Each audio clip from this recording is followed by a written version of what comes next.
Hello everyone and welcome to the session 1 of unit 6, that is process costing and accounting for the course estimation and costing. Myself Mohammad Imran. So in the today's session we are discussing about introduction to process costing, characteristics of process costing, principle of process costing. So process costing is a method of cost accounting whereby the costs are charged to the processes or the operations and averaged on the units produced, number of products produced. So in the process costing, it is one of the method of charging the cost. So we have various methods for costing. So the process in process costing, we are charging the cost on the number of process or operation produced on the component and not on the number of units produced, but it is averaged on the number of units produced.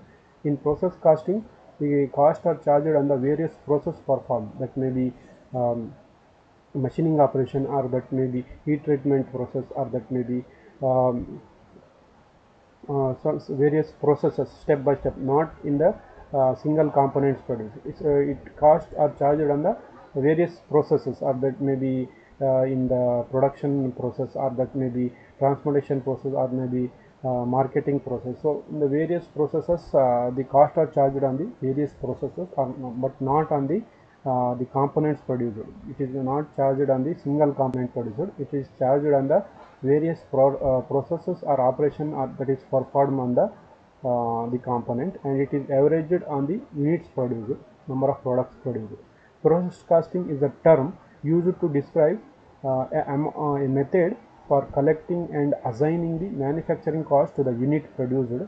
The process cost is used when identical parts are mass produced. So this process costing are applied when identical parts, means similar part. For a company is manufacturing a single component, for example it is manufacturing a cylinder.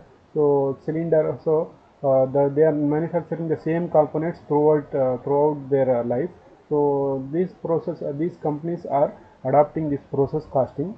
um, so this process costing is suitable for industries producing homogeneous products, means similar kind of products they are manufacturing. There is no any extra material or a new components they are producing day by day. They are not getting any new orders. So they are producing the same components. So then they can adopt this process costing method.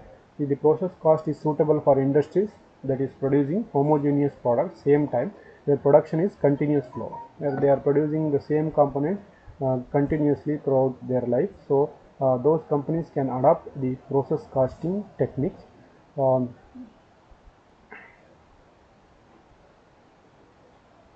so here the cost are charged on the units produced, not on the single component. So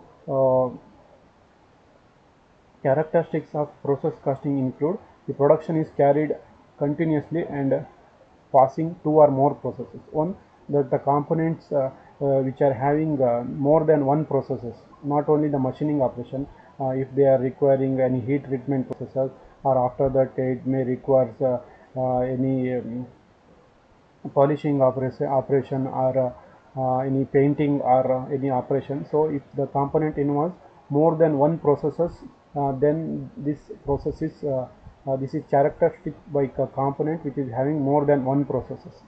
So only homogeneous products are produced. That means the components, the similar kind of components they are manufacturing. So in process costing, the similar homogeneous components are manufactured. The production will be stopped if the plant and machinery is shut down for repair. So the production will be stopped if the plants and machinery is shut down for repairs. Then the production will be stopped. So the accurate accounting records are maintained in process wise. So accounting records are maintained process wise, not on the single component. So for a single components we have more than 3 or more accounts, because we are calculating the manufacturing cost on the number of process and not on the single component. So the accurate accounting records are maintained in process wise.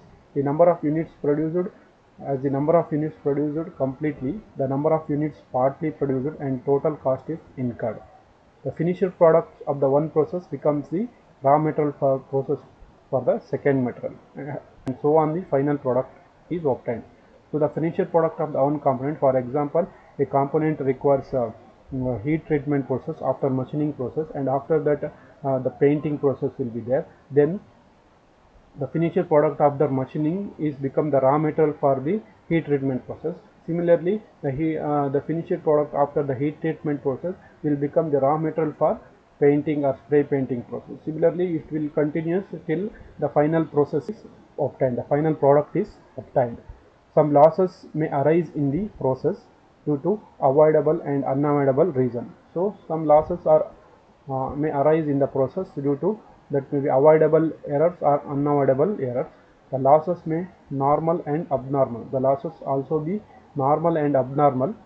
The accounting treatment of normal losses and abnormal losses are studied in this method of costing. Sometimes abnormal gain is also available in certain process. So similar to the abnormal losses, abnormal gains also possible in case of process casting. Accounting treatment of such abnormal gain is studied in this method of costing. So the accounting treatment, how to treat this abnormal gain, is also studied in the process costing method. All the input units cannot be converted into finished product. So all the input cannot be converted into finished product in all the process for a specified period. Some may be in process. Sometime more than one product is produced. Sometime more than one product is produced. Then also we are using process casting. All the products are having equal value and importance, and these products are called joint products. So if the company is manufacturing more than one product, then all the products of this component is having equal value and equal importance, and these process is called as joint products.